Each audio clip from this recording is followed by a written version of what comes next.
This episode of Finding Demo Surf Fishing is being brought to you by DS Custom Tackle. Head on over to dscustomtackle.com and take a look at all the gear and sub-equipment that they have for fishing and get your order in today.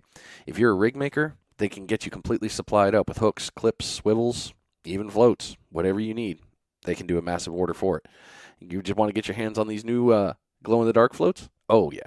Got you covered right there. So head on over to dscustomtackle.com, get your order in, and get set up for fishing.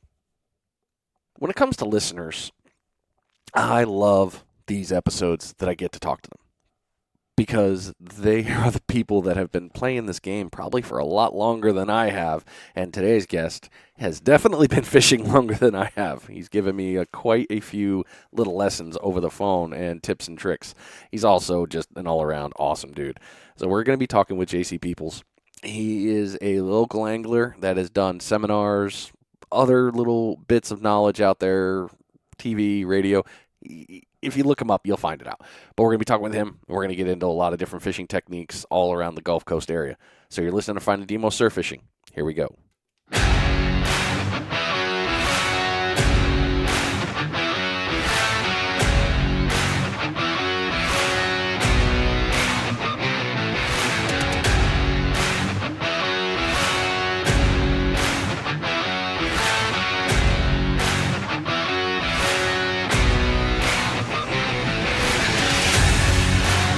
Yes. New episode, new week. Always good to be able to do this and keep bringing you fun stuff. I'm hoping that these shows and episodes are helping you out in the surf, helping you get your game more dialed in, catching more fish, especially as we're coming into the skinny months of fall and winter. We're going to have some really hot bites, and then it's going to die off a little bit. It's the perfect time to get your gear reset and also go after other species of fish. I've been, so this guest this week, like I said, is JC Peeples. I've talked to him a lot. Offline. Yeah, I'm very fortunate that he's still willing to take my phone calls. So I'm never sad about that. And one of the things that first got me introduced to JC was he had some lures that he was like, hey, I want you to try these, and threw them out to me. And sure enough, they're damn great, especially since I've been trying to get my lure game a lot tighter and play in that field more than just set rigs. I've been playing a lot more things. One of his rigs is sitting in my garage on a specific shelf for specific rod, and it's because it's a big boy. And it's coming out this winter, especially going to be digging in for this tough fishery. But as I digress, we're going to get right into it because I'm just going to keep talking. So without further ado, JC, welcome to the show. Thank you, Brian. Glad to be here, buddy. I'm just glad you said yes. Well, how can I tell you no, bro? Oh, really easy. Yeah, that'll be. I'm one of those. I got to help good people out. Oh, man. Well, based on things we've talked about before, I mean, you've helped a lot of people with their fishing game, and you've been doing this your whole life. But I'll let you tell your story here. I'll get right into the very first question, and that is that one. Tell us your story and what got you into fishing. Oh, Lord.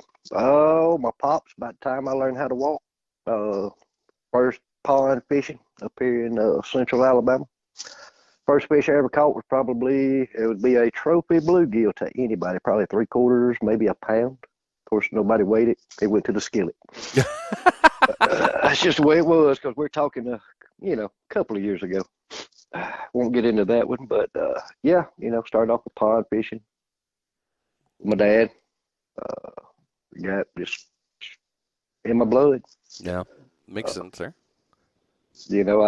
One of the things, because I passionately bass fished for years, even, I can't tell you in the mid 90s on up into the mid, like 2007, 2010, something like that. I done tournaments of various different sorts of bass tournaments.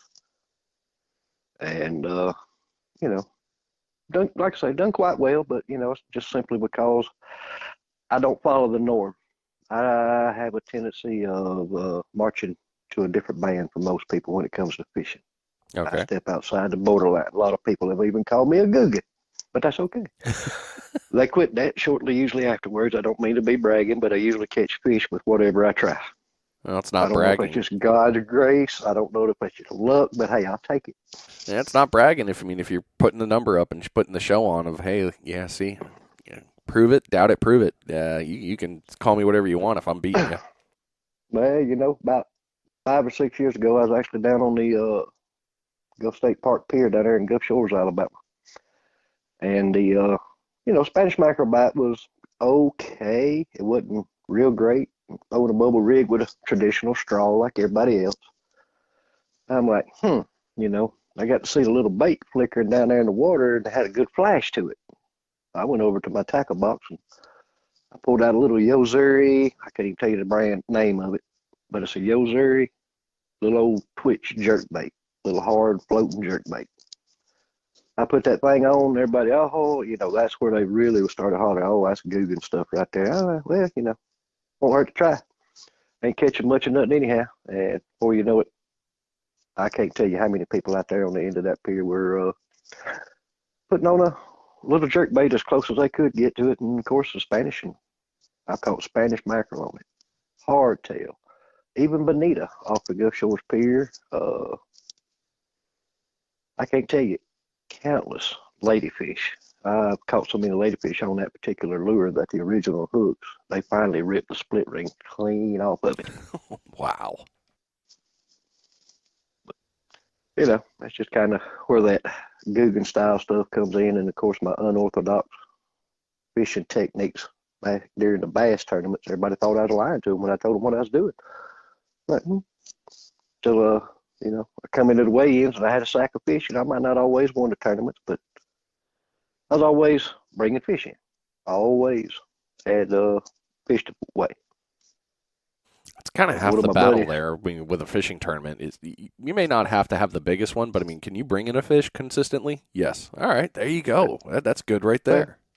And I did. There again, nothing that I'm bragging, because I'm actually quite a humble man. I can honestly say that I won more money in my tournaments than I paid out in entry fees. Okay, that's a win in itself. Oh yeah, I don't know many people that can say that. No, I know I can't. Or at least back in those days. Okay, it's we're talking a few years ago. Oh, not that long. Mid-90s into early 2000s. Okay. I had my own sponsors and all that kind of stuff even back then. Like Southern Lure Manufacturing, which used to belong to Dan Cunningham, but I found out here in the last year that he actually sold out to another company. I can't even remember what company it was, but they made the scum frogs.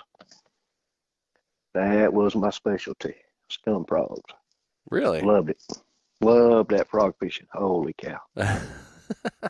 I know very, very little about freshwater due to the fact that I'm not a very good freshwater angler, so yeah, I'm not into that one. But right. Let me well, now that you bring that up, let's move from there to here. What type of fishing do you like to do now? Nowadays,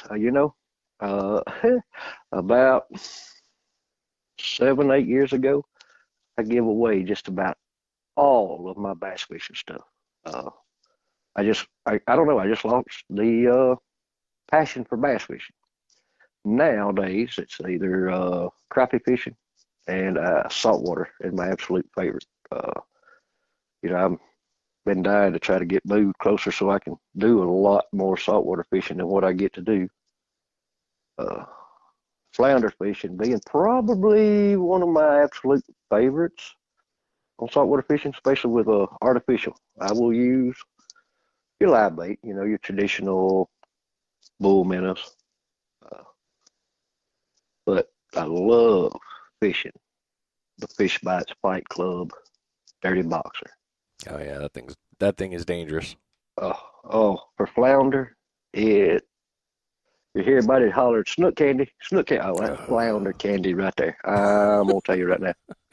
And they're way tougher than the Berkeley Gulp. I fished the Berkeley Gulp for years, and a buddy of mine introduced me to the Dirty Boxers. I watched one of his YouTube shows where him and another guy were using gulp against fish bite, Dirty Boxers. And the Dirty Boxers was catching them like 4 and 5 to 1 to the gulp. He done another episode where he was showing in a swimming pool the action difference. And it's like the Dirty Boxer was hand downs better and more action than the Berkeley Gulp. Not saying Berkeley Gulp won't work. It will work. I caught many a flounder on it. But Fish Bite Dirty Boxer seems to be real good. I'm sure you're sponsored by them. They'll love me putting that out there. I mean, I am sponsored by Fish Bites. Yes, I am. Give you a plug there, brother. Give you a Hey, plug. Hey, no, I'm just going to spit the truth. That's one thing about it. I don't care. Back in my tournament days when I had my sponsors, if I didn't believe in a product, I didn't use the product, I did not take them on as a sponsorship. exactly. Did not. Would not. And so, and it wasn't nothing about the money. I didn't care. Whatever. I'm not going to use something that's not going to benefit me. See, I thought more people would be like that. And again, I'm not calling anybody out here. So before anyone, feels that they need to put on the shoe and feel like, oh, you're talking about me. I'm not directly, but if it fits. It's all my show, all the people that sponsor this show are products that I use. And I believe in it because it's like if I tell you that I use, Ninja Tackle, perfect example. Well, no, let's stay with Fish Bites. Mm-hmm. Ninja Tackle is also awesome, and we all know I use their rods. But Fish Bites, I am sponsored by them, and their product works. I mean, you guys have seen me do pictures with. Do I use other bait? Absolutely. I've used other bait. I use my shrimpies. I use all these things. But if I were to have an artificial bait and use it and be like, oh, well, they're paying me, I need to say it's good, but it's not good, then I'm doing a disservice. So I think if you're sponsored by somebody, yes, that's part of it, but you really need to believe in it and love it and use it, and then it's all good to go from there. Right. Yep, I totally agree with you. It's like I've not got to try out any of the Ninja Tackle daggers yet, but one of these days. I've been steadily upping my saltwater fishing repertoire. I started off from a couple of rods that I picked up on eBay for like $10 a piece, 8-foot rods that I used on the pier, done a little surf fishing with them. Picked me up a couple of 9-foot Okuma longitude, which I still use those. I like that Okuma longitude. It's mighty stiff, but and then of course I've got a custom-made 7.5-foot flounder rod made by Hobo Custom Rods sitting out in my shed that I have been dying ever since I actually won that rod on a giveaway from a YouTube channel. Nice. Is it okay if I give him a shout out? Dude, everyone gets a shout out. Absolutely. Hey, all right. See, my old buddy over there, Captain Jody Waldorf at Bayou Bandit Charters, won one of his giveaways, major giveaway.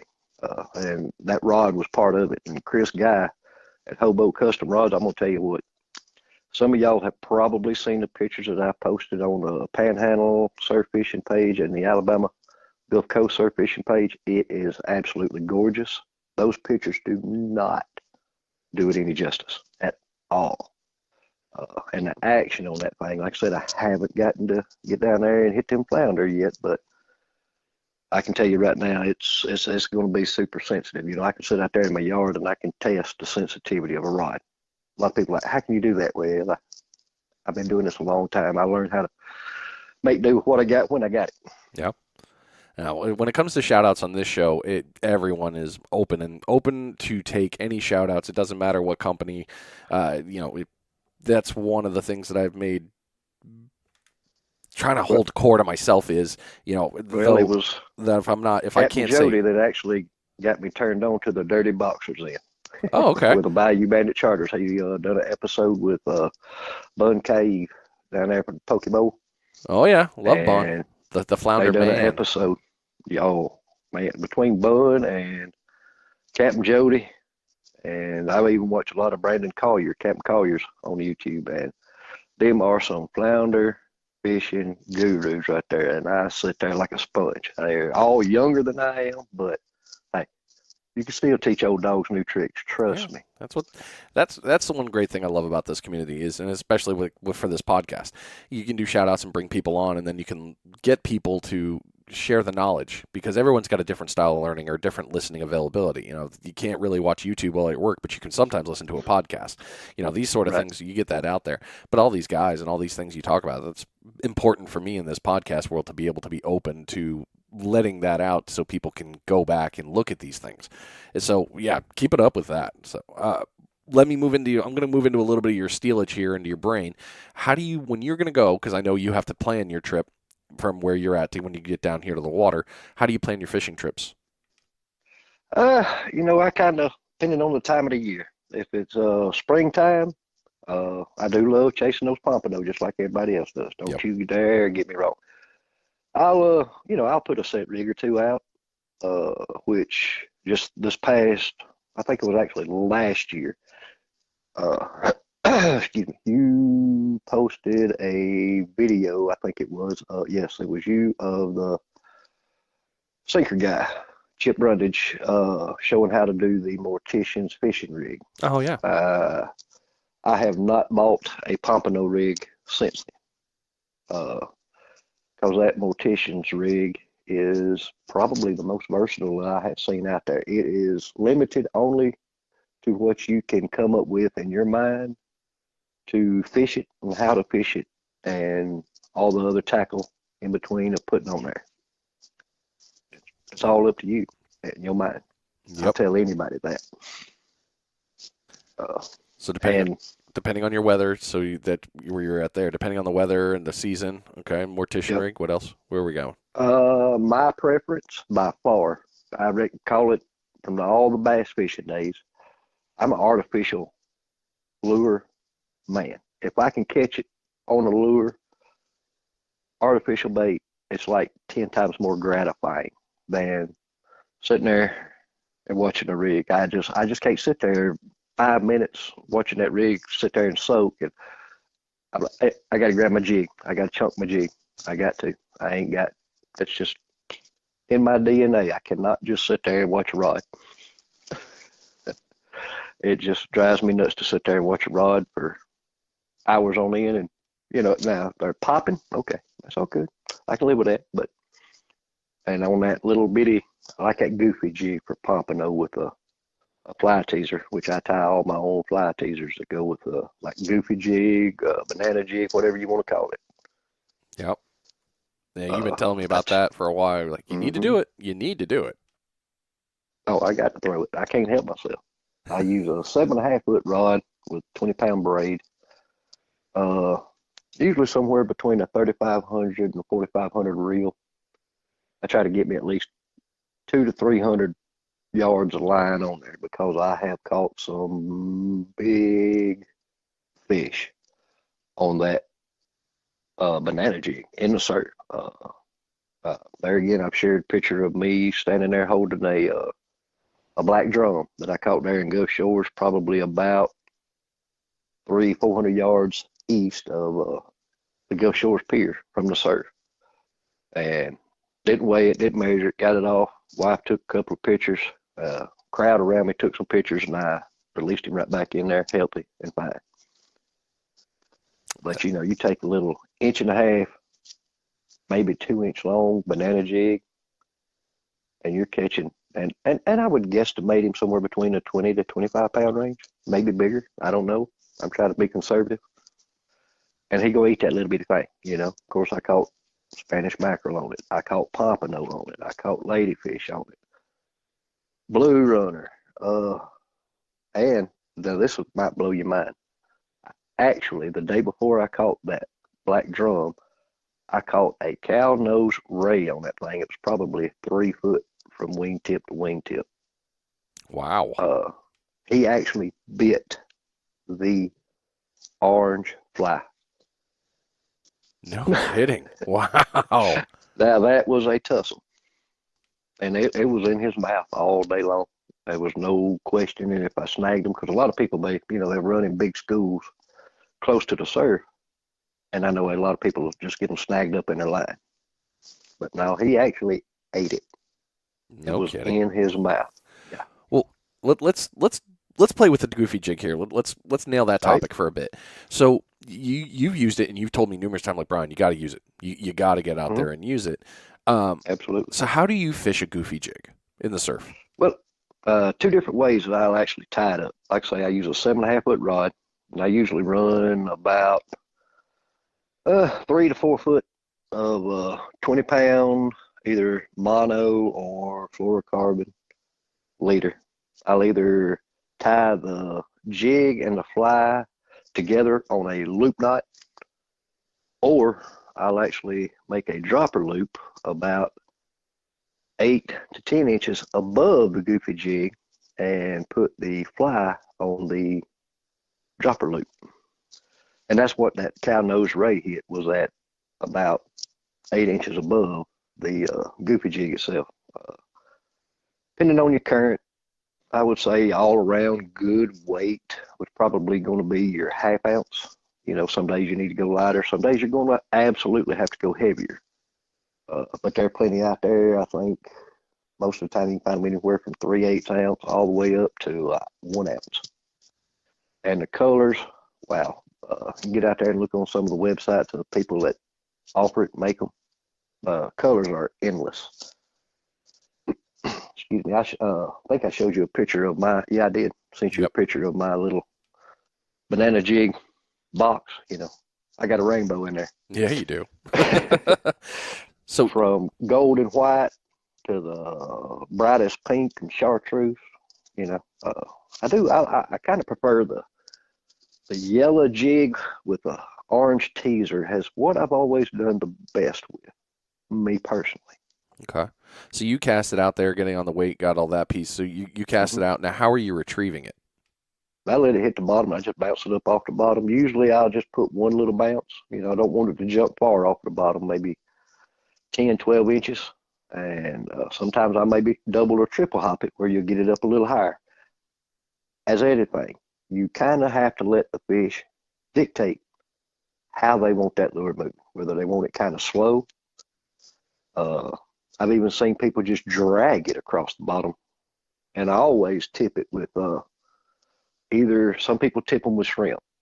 I myself, because I have a bad, that stuff would just sling off because I throw that thing out there just as far as I can, which I'd be safe to say if the wind ain't in my face, I'm probably getting close to 100 yards on a cast. I know that sounds crazy with a 7.5 foot rod, but if you take care of your equipment, you get good equipment. That's not a problem. I've done that with the 7-foot dagger several times. There you go. Yeah, no, it's not. Right. That's not out of the box at all.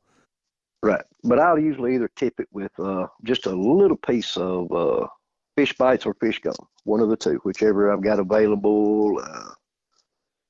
Just to give them a little extra something or another.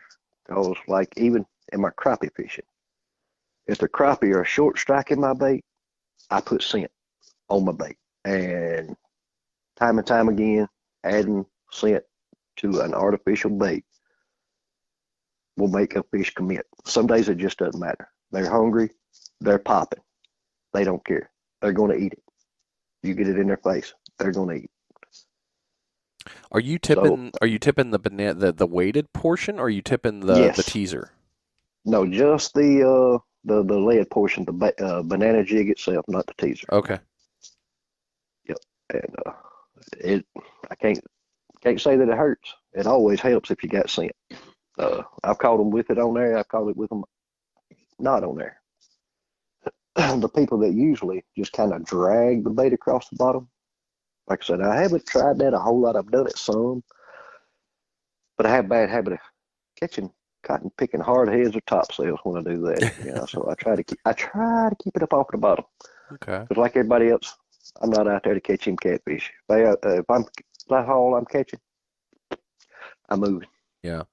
So you're launching it out about 100 yards, and then you're doing a couple bounces off the bottom. You're not doing a very fast retrieve. You're just doing kind of a pop or pop and a little bit back, pop and a little bit back. It's not quick. No. Now some days I'll go pretty quick pop, but you've always got to keep it right on the bottom. You don't want that bait to be very high up in the water column because, as we all know, pompano are going to be feeding close to the bottom. And then some days I'll also tie it on with 40-pound mono, and that's when I'm having a hard time with Spanish mackerel. Because I can't tell you how many jigs that I've lost to Spanish mackerel and ladyfish running a 20-pound fluoro and mono. They'll just annihilate 20-pound like it ain't even there, like it's sewing thread. Yeah, them teeth and those gill plates, they get you. Oh, man. And it's odd how ladyfish can booger up a line as bad as they can, as quick as they can, with no teeth in their mouth. But those, they are rough on it. Yeah, they are. They are not gentle at all when it comes to any bit of line that that you feed them, and I still don't understand. I've lost a couple lures due to not checking my line, and I've learned my lesson. Sometimes you got to learn it the expensive way, but them ladies, they know how to mess you up pretty good right there. Totally. They're fun to catch, but when you get them in, holy cow, they make a mess because they're going to be bleeding, pooping, and you can't hardly get them to be still. So if you ain't careful, you wind up with a hook in your finger, Yep. and that's no fun. Just ask. You can That just can mess ask. up a good day fishing. Yeah, you can just ask my friend Justin Reed Fishing about that one. There you go. Speaking of Justin, what about a set rig to the crotch area? Oh, never mind. I wasn't supposed to talk about that, was Hey, it happens. I've learned. I never stand behind him anymore, and that sometimes that just that was a good valuable lesson learned, and that's all good. I? I hate it. I watched that, and when I seen you was okay, I like to wet my trousers laughing, bro. I ain't gonna lie. Oh, I'm just glad he didn't hit me harder. It was enough to be like, oh, that hurt. Oh, and then it Oh was yeah. just back Oh up. yeah. But given a little bit more, it would have been god awful. That's for sure. This is you know what? This is the perfect time for this now that I think about it. Okay.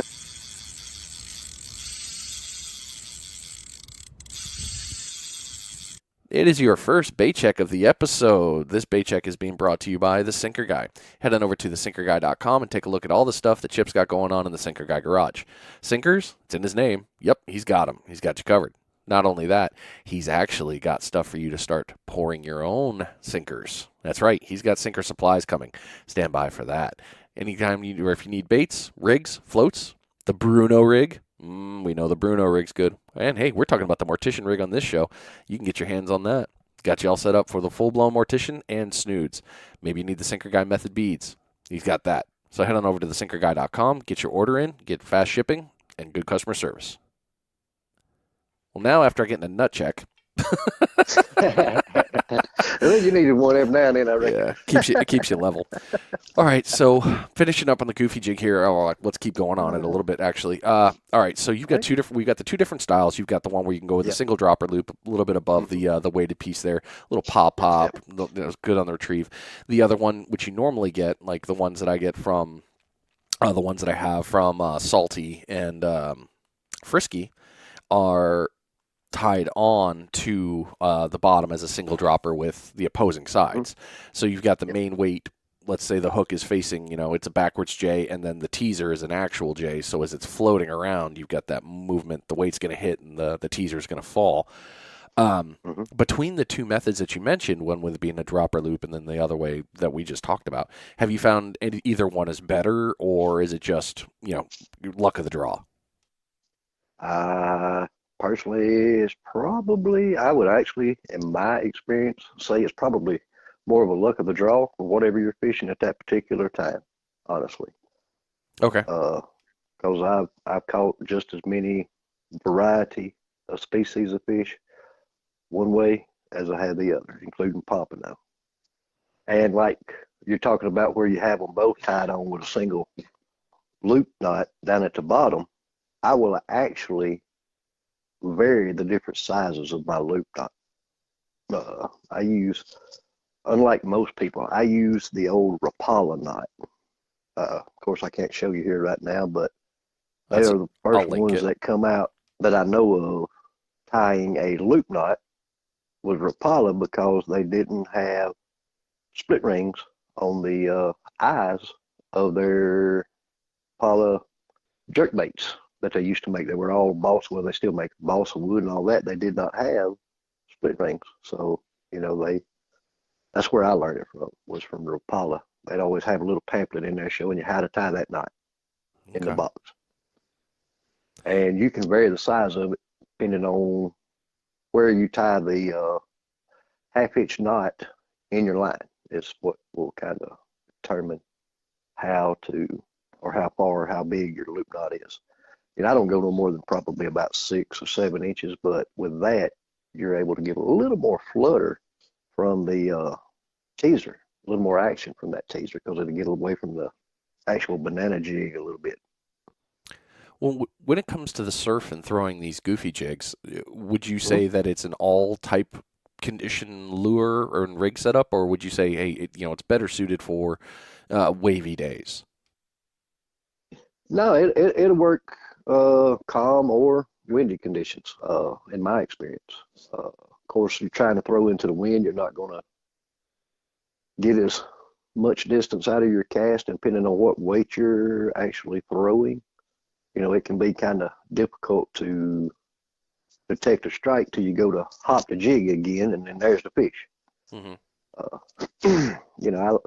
If it gets too windy, it gets real difficult to fish artificial, especially if it's blowing like east to west, because it put a lot of bow in your line, which is going to make it real difficult to get a hook set when you got all that bow in your line, and even harder to feel the strike. Of course, drastically has helped with strike detection.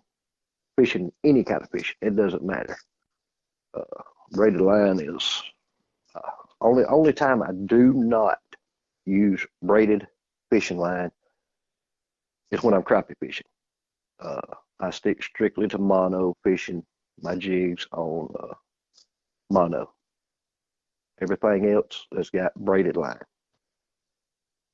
Okay. Well, now you did a good transition there. So let's talk about your jigs. You make rigs and you make lures. But you do it for yourself. You're not selling them yet, which I'll eventually convince you to. But I'll tell you, there's too many people out there, too many good products. I just make mine. It's just, I don't know, satisfying. Kind of a hobby. I've been coming up with my own lures. Heck, when I was about 12 years old, let's step into this just briefly. I'll touch into it. You ever heard of the old Snagless Sally, which was a bass lure? No. Okay. A lot of people, they'll know what I'm talking about. Old Snagless Sally. It's an inline spinnerbait. It's kind of like a rooster tail of sorts, but it's got a larger Colorado blade like a traditional spinnerbait would have. Well, real effective. But when I was about 12 years old, fishing farm ponds, creeks, and stuff like that, I don't know, it just come to my mind.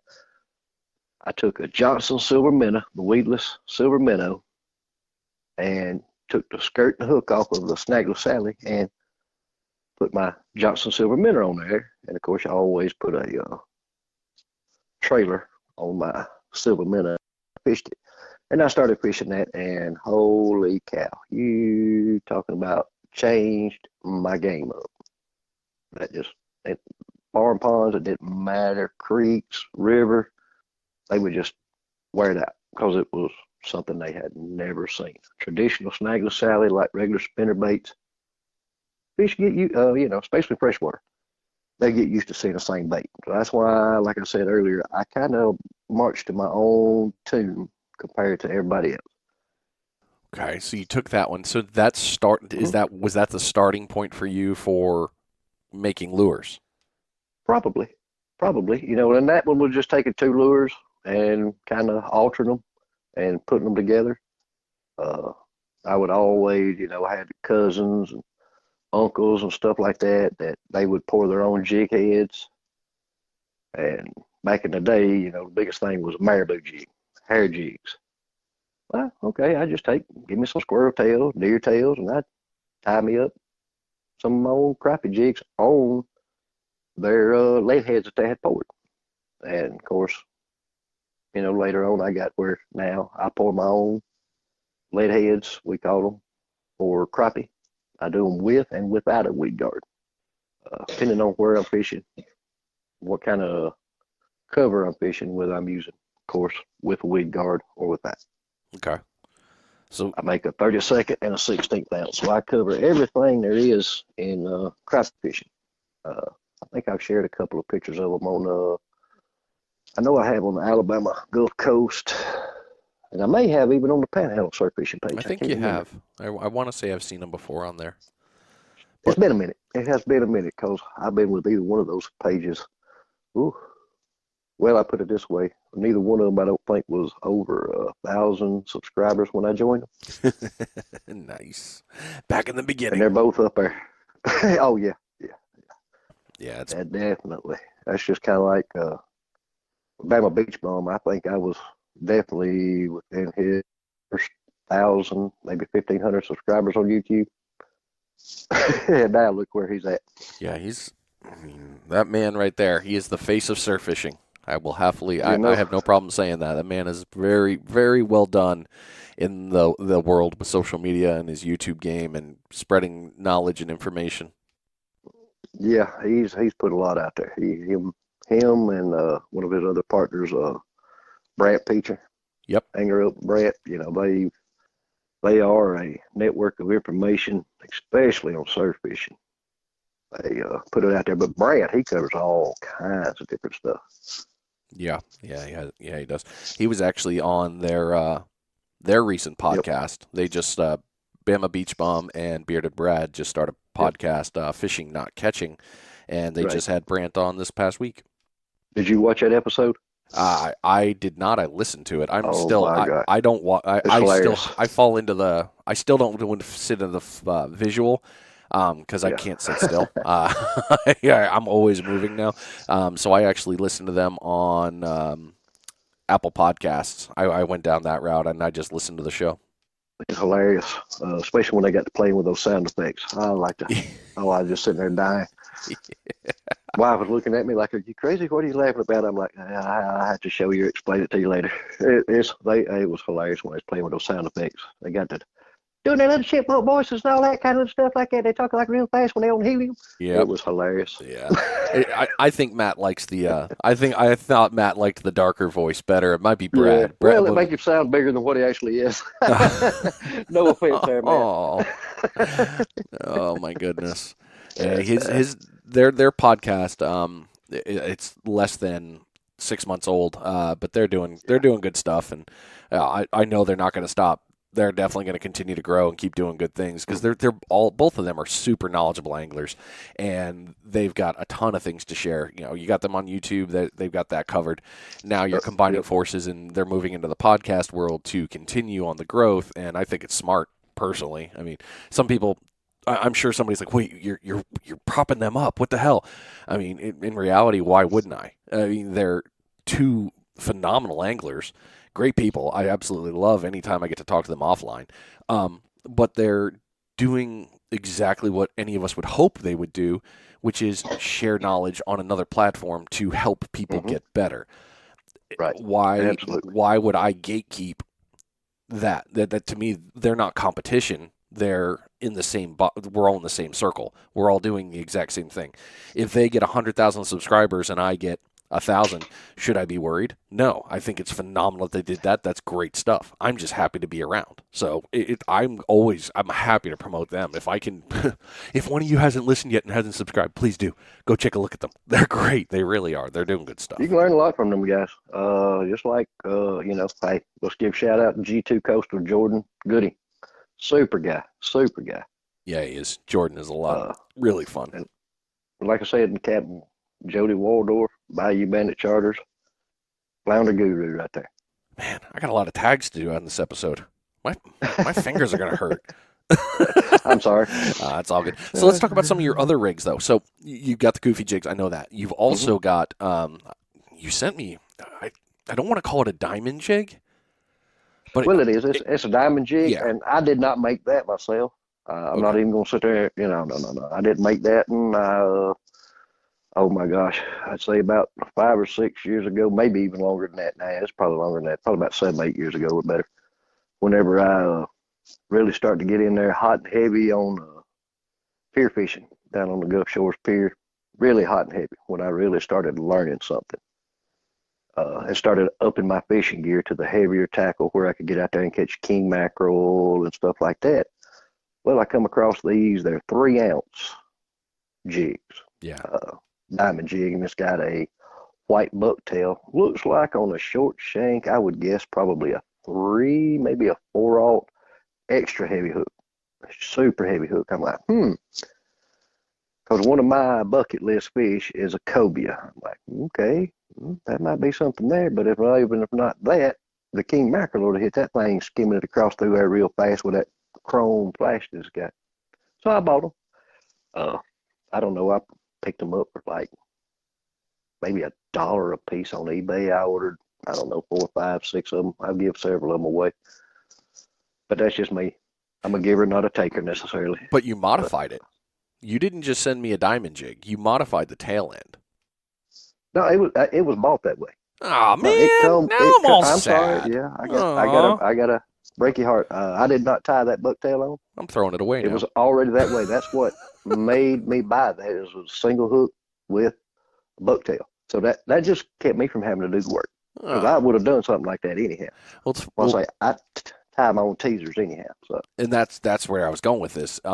hmm When you sent that to me, I still didn't understand these things. I was still watching Matt's channel, and he's right. out there with diamond jigs in the surf, throwing them and, hmm and pulling them back. And then I got you and I talked, and then you sent me that one and several others, which are I love the other ones you sent me too, because I'm like, okay, cool, I can use this. But that one caught my eye because I'm like, damn, this thing is so heavy. It's a 3 ouncer, and this is before I had a rod that I knew I could cast a 3 ounce Right. with. Now I've got the 9 foot dagger, and I can throw a 3 ounce with it and There you go. That retrieve. ought to send it. Yeah, Send and it. oh yeah, oh it, yes, Especially like right now, the early mornings. I've been seeing where you got a lot of the reds and Jack Crevalle out there in the surf. yeah. That ought to be a killer on them, kind of bumping it along through there at a decent clip. Yeah, that one, it's on the list of my morning things here. I have a lot of things changing in my life right now, which I should be more freaked out about, but I'm overjoyed about it. Don't Um, we all, bro? yeah, ain't that the truth? But I plan on taking that one out on the 9 foot and doing, launch it out and work different hmm speeds. I know I got to go fast in one to keep it high Yeah. in the column. We're going to try different things. But backing up to where I was going with this, when I saw your rig, that rig with a teaser tied, it started me going down a couple of YouTube holes and starting to look up things on, okay, well, if I wanted to put a teaser on, how do I do it? And then, of course, that led into a whole nother hole of fly fish tying, and of course, hmm then we're screwed. But the teaser piece really started coming together for me, and you're the reason that really piqued my interest. And then I started picking up other knowledge on teasers and bucktails and hmm linking that all together, and it was like, holy crap, this is a whole different world of fishery.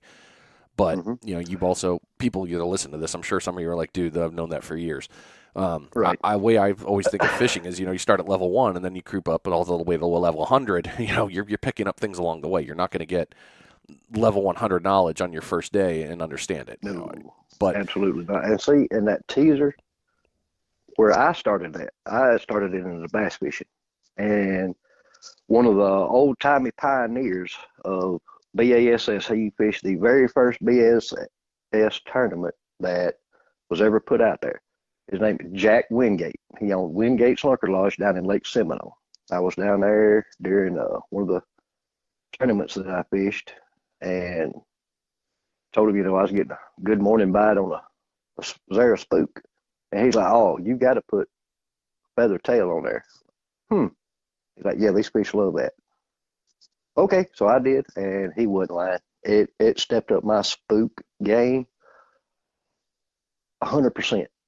I was doing well with a spook type pencil walking bait anyhow, but adding that little teaser tail, whether it's got the flashaboo or the deer hair, it puts a different target and a whole different dimension to the bait. And it doesn't matter if it's subsurface, top water, or bouncing along the bottom.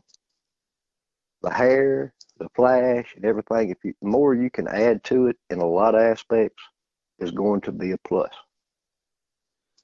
okay. So when you pick up a lure, you see a piece of lead that you like, you've modified them. I mean, you normally, I guess my question is going to be this. You see a piece of lead that you like, you buy it, and then you modify it. Do you go, if it comes with a treble, do you take the treble off and go to a single inline, or do you keep treble and then tie on from there? It just depends on what I'm fishing for and type of situation. First thing that I'll do, let's just say a lead spoon, for instance. We all use lead spoons. Depending on the shape of it, the first thing I'm gonna do and how I'm gonna fishing it, if I'm like letting it go to the bottom and I'm ripping it up off of the bottom, I want it to flutter back down. I don't want it just fall straight down. I want it to flutter. So a lot of times I'll take it and kind of bend it and modify it in that aspect to get it to where it get to flutter. Like with saltwater, I do like a single hook because even once you've got the fish tired out, you get them up there, whatever, whether it's Spanish mackerel, ladyfish, bluefish, hardtails. When you put your hands on them, they go. I don't know where they get the energy from after they've already spent and they land on top of the water when you go to pull them up. They get the shakes, I call it, and they will sling a hook in you. So that's why I usually will go to a single hook. And you usually get a better hookup, in my opinion, because it's a wider gap hook. And it has a tendency, because of the diameter of the hook, usually of tearing the fish's mouth less. Whereas a treble hook, you've always got to have a fairly soft tip to keep it from ripping out of the fish.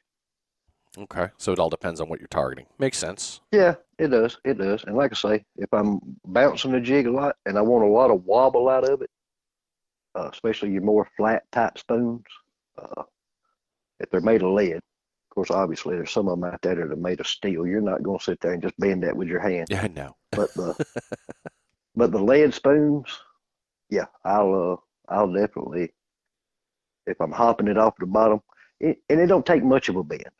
Just a slight bend will create wobble to keep it from falling straight down. Yeah. Even in my days of jigging a spoon on points and stuff like that, bass fishing, I would put a slight bend in those lead spoons that I used, that I bought, and that way it gets a slower descend with that wobble, and it adds action to it to attract. Okay. Well, you've talked a lot here with freshwater fishing and saltwater fishing. Have you noticed that when fishing, is there a main difference in using the lures between the two different types of fishing? Totally. Oh yeah. Okay. Oh yeah. Yeah. Freshwater fish, 90% of the time they want a slow, methodical presentation, especially with your largemouth bass and your crappie. Now, mind you, you get into your striped, spotted bass. Okay, you can get by with faster because they're usually more chasing shad and other bait fish. Largemouth bass is an incredibly lazy fish. He wants to sit back, especially the bigger largemouth bass. They want to sit back and get as easy a meal as they possibly can without having to expend no more energy than they have to. And crappie is the same thing. Saltwater fish, on the other hand, they are a faster breed of fish altogether. It is crazy. I don't think you can reel a lure fast enough to keep from a Spanish mackerel or a ladyfish. I honestly don't think you can reel it fast enough. No, they want it. They want it quick, and they want to be angry and attack it. They kill me, because there again, I ain't giving nobody a shout out, but I watch YouTube channels, and they'll be out there throwing that glass minnow jig and just burning it back to the boat and just killing like Spanish mackerel, bonita, depending on what they got out there. And I'm talking about, you think he's fixing to break the handle off the reel, they're cranking it so hard. And they just be sitting there just smacking them one right after another. Even mahi, same thing. They like a real fast moving lure usually. Yeah. Any of the pelagics, that's all they do. They move and look. Yeah, they're sight feeders, period. Yep. Sight feeders. Yeah, aggressive. All right, so we talked about spoons. We've talked about the goofy jigs. Let's see here, diamond jigs. Are there any other types of jigs or rigs you like to use? Like I said, we didn't discuss that mortician's rig for bottom fishing. Love it. Right. Really do.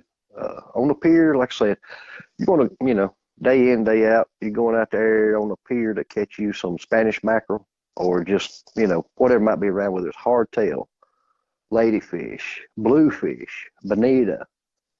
It's hard to beat a bubble rig. You buy your little plastic bubble, fill it halfway full of water, tie you about 3 foot a leader on, whether you use a straw or a jerk bait or whatever your preference is behind that bubble rig, and just popping it along. It'll catch fish with proper water clarity. Now, dirty water, it does still catch fish in dirty water, but usually they're going to be a little bit down in the water column in the dirtier water, in my experience doing the pier fishing down there from Gulf Shores. Gulf Shores does keep a good bit of dirty water thanks to the Mobile Bay and it being situated between the Perdido Bay and the Mobile Bay. You get a lot of fresh water coming into the salt water, so unless you got a good incoming tide, you're usually going to be fighting dirty water down there on that pier. Yeah, it's quite brackish. But I've had a lot of fun. Oh, I've caught a lot of fish off of that pier. And, I can remember as a younger man going down there, say in my teens, early 20s, I just was not very successful on the pier. And there wouldn't be a whole lot of people actually even on the pier fishing. For the last 10, 15 years, it's when I've actually stepped up my game for pier fishing and saltwater fishing in general. More people be down there, I see somebody that's wearing a fish out. Okay. And I would recommend this to anybody. There's something about my brain that can compute almost instantly and mimic somebody's presentation. Not everybody can do that. I definitely have that knack of being able to. And sit back and watch them. If they're catching fish, watch them. You ask them questions on the pier most of the time. I've had tons of help from some really, really, really good fishermen out there. Just asking a couple of questions. Hey, what you using? And even your line size makes a world of difference when it comes to saltwater fishing, depending on the water clarity. That's where it gets really important, is the water clarity. Navarre, obviously, beautiful crystal clear water most of the time. Gulf shores, every now and then. Yeah.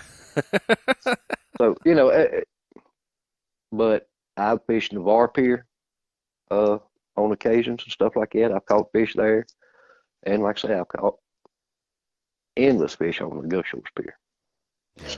You've been getting after it, that's for sure. From king mackerel, bonita, Spanish mackerel, my first pompano I ever caught come off of the Gulf Shores State Park Pier.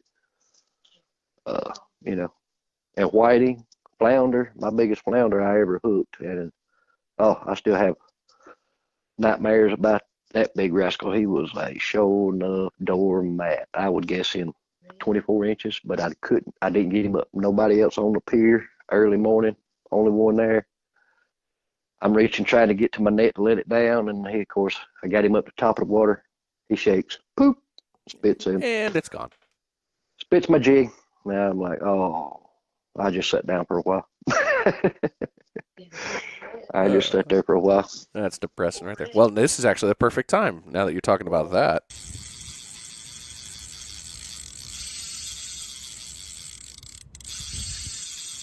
It is your second bait check of the episode. This bait check has been brought to you by Ninja Tackle. Head on over to ninjatackleva.com and take a look at all the gear that they've got in there.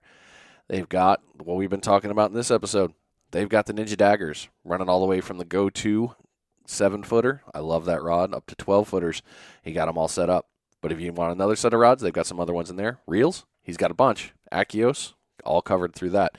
Or if you need to get into the tactical game, he's got all set up for optics, or for different types of firearms and other sub-assembly components. We can't talk about it too much, but you can go look. Head on over to ninjatackleva.com. Take a look at all the gear he's got. Quick shipping and superb customer service as always. Well, now that we've pulled into these, and you're talking about losing big fish, which is, it's painful. Oh, it hurts the soul. We know that. It With have you noticed a difference really when it comes to throwing jigs? Because next we're gonna move into how you do it. But have you noticed anything that is hey man, this really helps when you're using lures or jigs for not losing fish? Any technique? Oh, absolutely. Split rings and barrel swivels are definitely a friend, because like that 3-ounce diamond jig you're talking about, it's got a really beefy split ring on it. Yeah. And unlike, say, the Goofy Jig, the hook is molded into the lead. Okay. Diamond jigs, you've got the hook where it swings freely.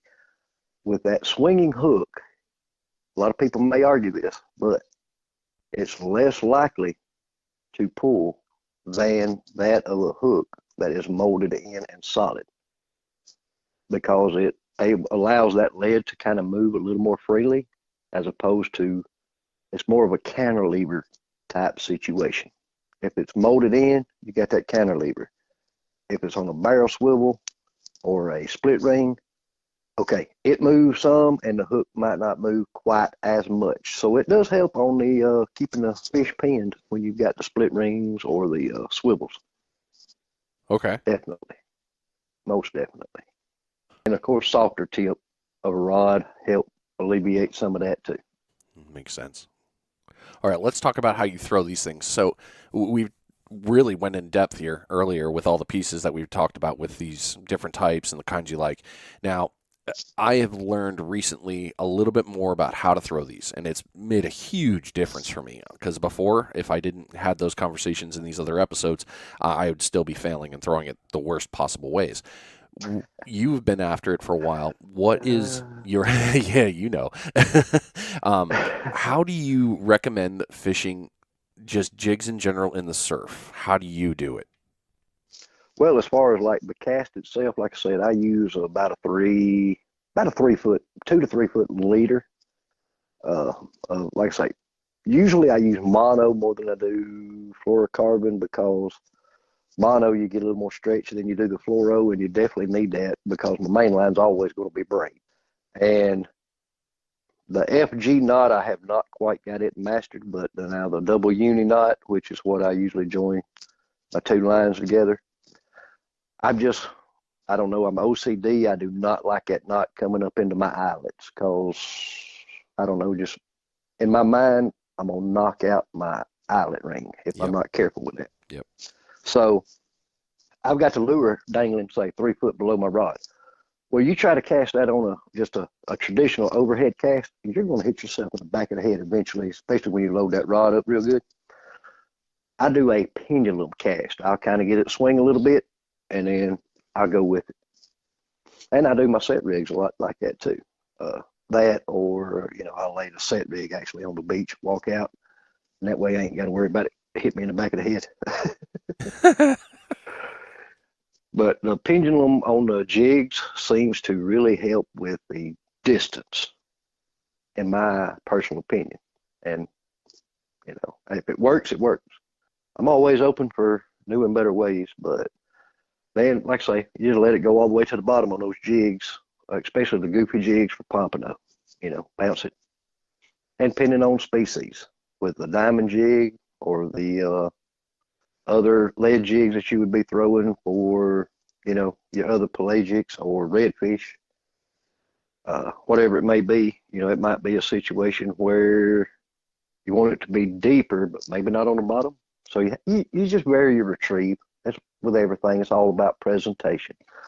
Uh, Obviously, you can catch king mackerel, reds, jack crevalle, uh, even bonita, and possibly even cobia, all on the same diamond jigs and or lures. And a lot of it can just be very the presentation in itself, whether you're going faster, slower, or whatever. Shoot, I was sitting down there on the pier about 6 years ago, and the king mackerel run was just crazy down there on the Gulf Shores Pier that particular day. Everybody was hooking up. It wasn't nothing for it to be 3 or 4 king mackerel hookups at a time, and that gets chaotic. And there was one lady that was steadily taking it was like a pink and chrome gotcha plug, and she's throwing it out, letting it go all the way to the bottom, and she's just reeling it in slow. And I'm sitting here watching. You guys are like, "Hey, you got to speed that up. You got to move it. You got to jig it. You got to." And she didn't pay them no little bit of attention. And next thing you know, she's hooked up on king mackerel. Just Wow. reeling it slow, not getting in no hurry. Of course, she never landed one, but I watched her lose about 4 or 5 gotcha plugs to king mackerel. I mean, she was obviously doing something right because it was working. Hey, can't argue with that. Not No. one little bit, but and she did. She hooked up, I know, at least 4 times on king mackerel, and really good king mackerel too. Of course, she was not using the standard tackle. You know, uh, I'm usually using a 9 foot rod or better out there catching kings. I think she might have had a 7.5, 7 foot, basically what I'd be throwing a pompano jig on. Small, yeah, and like a 3,500 size reel. So definitely getting outgunned on the fish compared to tackle. Yeah. one of the things I learned when I was having the episode with beach bum lures was, left to right, work the clock. Start out at 10 and 10:30, 11, 11:30, 12. Make that arch because you're going to hit all the different distances and zones, and you're going to be retrieving, and then the speed of that retrieve. Do you do kind of the same thing, or are you just, hey, that's my line, I'm going for there. All right, that didn't work, I'm going to walk down. Now I'm going to fire again. Now, especially flounder fishing. Flounder fishing, now fan cast area, because you may have a optimal spot where they should be. Okay, that don't mean they're gonna be there, but definitely fan cast, especially flats, stuff like that. You got a good trough out there in front of you. You want to cover that whole trough because that flounder could be sitting anywhere in that trough waiting on the bait fish. You just really never know where they're going to be. Usually you're going to need some kind of a break, whether it's a point coming out there from where that trough is, a sandbar, something like that. But yeah, fan casting definitely for the flounder. Yeah, and you got to be kind of mobile if you're fishing for them from the surf. Some days you can catch them looked up, find you a hole where you might pull a Alabama limit out of one trough, one hole. The other day, you might walk 6 miles up and down the beach and not catch them. They're just not there, or they're not biting. Huh. Now, pompano, on the other hand, I'll do a bit of that fan cast, but not quite the array that I would for pompano jigs. Pompano, I'll cover about a 45-degree angle. And if I'm nothing there, I move on down, say 40, 50 yards, or find me another, whether it's a rip current or something, another point coming out where you got some deeper water close by, a break in the sandbar, whatever. And I just kind of methodically hit those areas. Man, all right. So we're all pretty much doing the exact same thing. Man, that works. Yeah. Okay. Oh yeah. So just keep following those No techniques. secret there. No. All right. Main thing is you just gotta see what the fish want. Any given day they're gonna want it one hop. Next day you may have to hop that jig up 3 times. 2 days from later you may have to drag it on the bottom. You really don't know. And that's the same like between flounder and pompano, in my experience. Okay. There's a lot better anglers out there that's done it a lot more than I have. But, I kind of grew up somewhat down there in the Foley Gulf Shores area because that's where my grandparents lived. That's where I got my saltwater fishing feet wet, was from my great grandfather. Going out there in the back bays and stuff, an old fiberglass boat with a 40 horsepower Johnson that might push that boat 15 miles an hour because that old fiberglass boat was so heavy.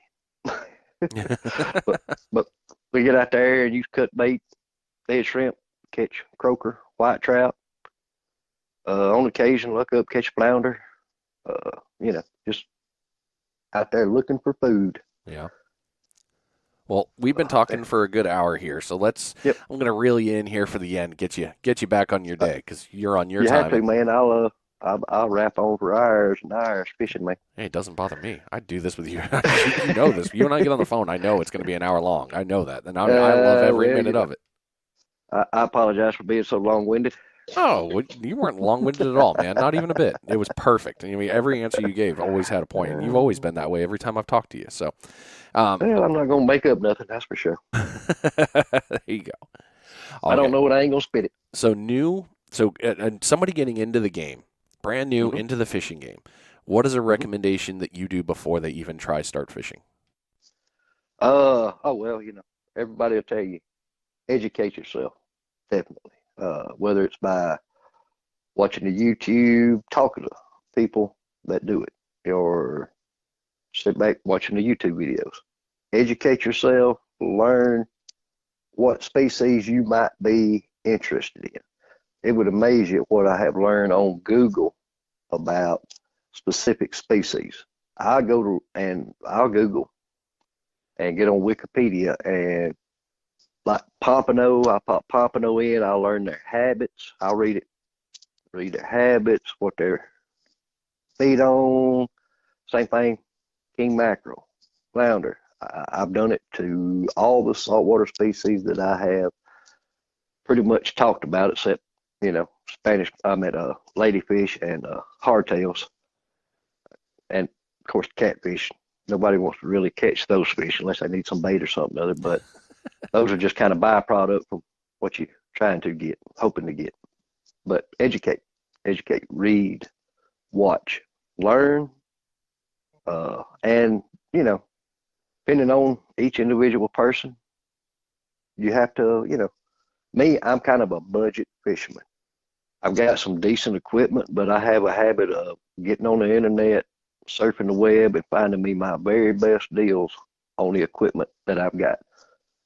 Except for the short time that I did work for Bass Pro Shop last year, so I got a good 45% discount. So yeah, I bought me a couple of the offshore angler rods, which are pretty good, but at a really good discounted price, mind you, which they're not expensive to begin with, but you just imagine 45% off of whatever that cost was on the sticker price. I would say, all in all, braided line will save them a lot of money for one reason. You don't have to change it out every year unless you just absolutely fish a ton. I've got some braided line out there on some of my rods that's been on there 3 or 4 years.